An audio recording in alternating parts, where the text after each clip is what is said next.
Hi friends,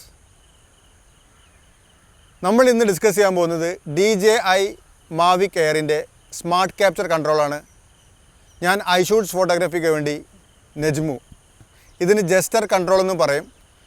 ഈ control എങ്ങനെ work ചെയ്യണമെന്ന് വെച്ചാൽ, നമുക്ക് റിമോട്ടോ മൊബൈലോ ഒന്നുമില്ലാതെ വെറും ഡ്രോണ് നമ്മളെ കൈകൊണ്ട് ഉള്ള ചലനങ്ങൾ റെക്കഗ്നൈസ് ചെയ്തിട്ട് ഡ്രോണ് പറന്ന് പൊങ്ങുകയും നമ്മളിൽ നിന്ന് പറന്ന് ദൂരെ പോവുകയും അടുത്തേക്ക് വരികയും അതുപോലെ നമുക്ക് ഫോട്ടോ വീഡിയോ ഒക്കെ എടുക്കാൻ പറ്റുന്ന ഒരു മോഡാണ് സ്മാർട്ട് ക്യാപ്ചർ കൺട്രോൾ. അതെങ്ങനെയാണ് വർക്ക് ചെയ്യണമെന്ന് നോക്കാം. നമ്മളിപ്പോൾ റിമോട്ട് കൺട്രോൾ ഉപയോഗിക്കുകയാണെങ്കിൽ ഇൻ്റലിജൻറ്റ് ഷോർട്ട് മോഡിൽ പോയിട്ട് സ്മാർട്ട് ക്യാപ്ചർ കൺട്രോൾ സെലക്ട് ചെയ്താൽ മതി. അതല്ല, നമ്മൾ റിമോട്ട് കൺട്രോൾ ഒന്നും തൊടുന്നില്ലെങ്കിൽ നേരെ ഡ്രോൺ എടുക്കുക, സ്വിച്ച് ഓൺ ചെയ്തതിന് ശേഷം ഡ്രോണിൻ്റെ ബാക്ക് ഭാഗത്തുള്ള ഫംഗ്ഷൻ കീ 2 പ്രാവശ്യം ഒരുമിച്ച് പ്രസ് ചെയ്യുക. ഫംഗ്ഷൻ കീ പ്രസ് ചെയ്ത് കഴിഞ്ഞാൽ ഡ്രോണ് സ്മാർട്ട് ക്യാപ്ചർ കൺട്രോളിലെത്തും. അത് ആക്ടിവേറ്റ് ആയി കഴിഞ്ഞാൽ നമ്മൾ ഡ്രോണിൻ്റെ 2 മുതൽ 3 മീറ്റർ വരെ ദൂരെ വന്ന് നിൽക്കണം. ഇത് വന്ന് നിന്ന് കഴിഞ്ഞാൽ ഡ്രോണ് നേരെ നമ്മൾ പാമ്പ് കാണിച്ചു കൊടുത്താൽ ഡ്രോൺ ആക്ടിവേറ്റ് ചെയ്തിട്ട്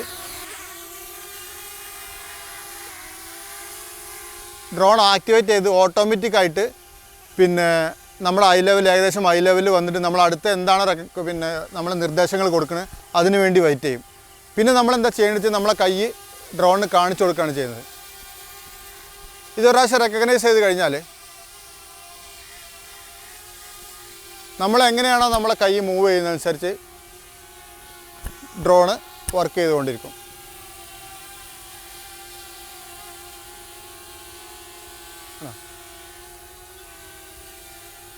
ഇപ്പോൾ നമ്മൾ ശ്രദ്ധിക്കേണ്ട വേറൊരു കാര്യം, ഇങ്ങനെ നമ്മളിത് പ്രാക്ടീസ് ചെയ്യുമ്പോൾ ഇത്രയും കൺജസ്റ്റഡ് ആയിട്ടുള്ള സ്ഥലമല്ല, അതൊരു ഒഴിഞ്ഞ സ്ഥലം യൂസ് ചെയ്യുക.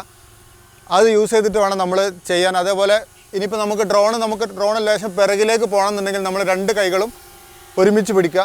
2 കൈകൾ ഒരുമിച്ച് പിടിച്ചതിന് ശേഷം നമ്മൾ കൈകൾ വൈഡാക്കി കഴിഞ്ഞാൽ ഡ്രോൺ നമ്മളിൽ നിന്നും ഏകദേശം 6 മീറ്ററോളം പിറകിൽ പോയിട്ട് നിൽക്കും. നമുക്കിപ്പോൾ ഒരു ഫോട്ടോ വീഡിയോ ഒക്കെ എടുക്കണമെങ്കിൽ നമ്മൾ കൈകൊണ്ട് ഫോട്ടോ എടുക്കാനാണെങ്കിൽ കൈകൊണ്ട് ഒരു V സൈൻ കാണിച്ചു കൊടുത്താൽ ഡ്രോൺ അത് റെക്കഗ്നൈസ് ചെയ്ത് ഡ്രോണിൻ്റെ ലൈറ്റുകൾ നമുക്കിങ്ങനെ ബ്ലിങ്ക് ചെയ്യുമ്പോൾ നമുക്ക് ആ ടൈമർ മനസ്സിലാവും. 3 സെക്കൻഡ് കൊണ്ട് നമുക്കൊരു ടൈമർ വെച്ച് നമ്മൾ ഫോട്ടോ എടുക്കുന്നത് പോലെ നമ്മൾ പിന്നെ സൈന് കാണിച്ചു കൊടുത്ത് റെഡി ആയി നിന്നാൽ ഡ്രോൺ നമ്മളെ ഫോട്ടോ എടുക്കും. അത് കഴിഞ്ഞ് നമുക്കൊരു വീഡിയോ ആണ് ഷൂട്ട് ചെയ്യണമെങ്കിൽ നമ്മൾ ഒരു ഫ്രെയിം സൈന് ഡ്രോണിന് കാണിച്ചു കൊടുത്താൽ അത് റെക്കഗ്നൈസ് ചെയ്തിട്ട് ഡ്രോണ് വീഡിയോ ഷൂട്ട് തുടങ്ങും. വീഡിയോ ഷൂട്ട് തുടങ്ങിക്കഴിഞ്ഞാൽ ഡ്രോണിൻ്റെ ലൈറ്റുകൾ, ഫ്രണ്ടിലുള്ള ലൈറ്റുകൾ ഓഫായിരിക്കും. എന്നിട്ട് 5 സെക്കൻഡ് ശേഷം നമ്മൾ എപ്പോഴാണോ വീണ്ടും ഈ പിന്നെ ഫ്രെയിം സൈൻ കാണിച്ചു കൊടുക്കുന്നത് വെച്ചാൽ ഡ്രോണ് ഓട്ടോമാറ്റിക്കായിട്ട് വീഡിയോ ഷൂട്ട് നിർത്തുകയും ചെയ്യും. അടുത്ത് നമുക്ക് ഡ്രോണ് ഫോളോ ചെയ്യുന്നതിനെ കുറിച്ച് നോക്കാം. അപ്പോൾ നമ്മൾ വീണ്ടും കൈകൾ ഉപയോഗിക്കുന്നു.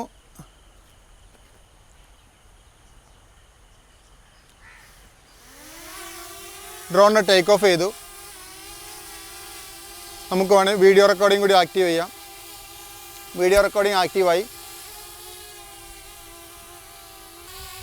ഇനി ഞാൻ ചെയ്യാൻ പോകുന്നത്, ഇപ്പോൾ ഡ്രോൺ ഏകദേശം ആക്റ്റീവ് ട്രാക്ക് കൺട്രോൾ ഓണാണ്. ഇനി നമുക്ക് ഇതെങ്ങനെയാണ് ആക്റ്റീവ് ട്രാക്ക് കൺട്രോൾ വർക്ക് ചെയ്യാൻ നോക്കാം. കണ്ടോ, ഡ്രോണിൻ്റെ കൂടെ വരും.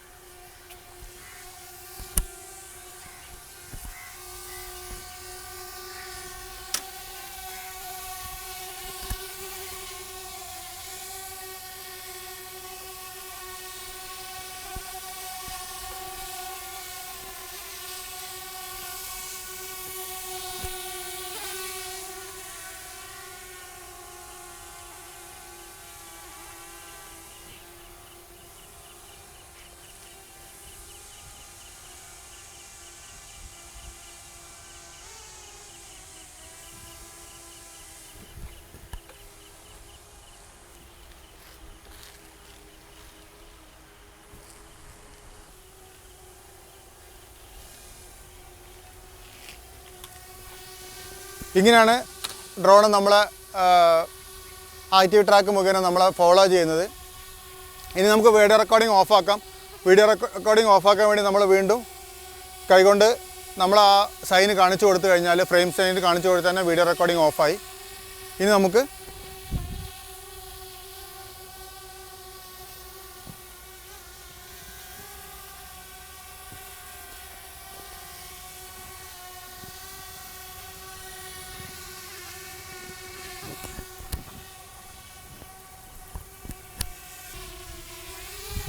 ഇനി നമ്മൾ ചെയ്യാൻ പോകുന്നത് ഡ്രോൺ ലാൻഡ് ചെയ്യാൻ വേണ്ടിയിട്ടാണ്. ഡ്രോൺ ലാൻഡ് ചെയ്യാൻ നമ്മൾ ചെയ്യേണ്ടത് നമ്മളെ കൈകൾ നേരെ താഴേക്ക് പിടിക്കുക. താഴേക്ക് ഹോൾഡ് ചെയ്ത് പിടിച്ചു കഴിഞ്ഞാൽ ഡ്രോൺ ലാൻഡാവും.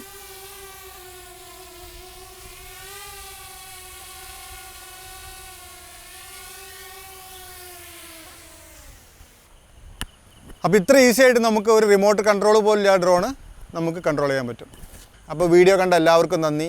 നമ്മുടെ യൂട്യൂബ് ചാനൽ സബ്സ്ക്രൈബ് ചെയ്യാൻ മറക്കരുത്. ബെല്ലൈക്കൺ അമർത്തി ആക്ടിവേറ്റ് ചെയ്യണം. അതുപോലെ ഫേസ്ബുക്ക് ചാനലിൽ നമ്മുടെ ഫേസ്ബുക്ക് ചാനൽ ഐഷൂട്ട്സ് ഫോട്ടോഗ്രാഫിയുടെ പേജ് ലൈക്ക് ചെയ്യുക, സുഹൃത്തുക്കളായിട്ടൊക്കെ ഷെയർ ചെയ്യുക. Thank you so much.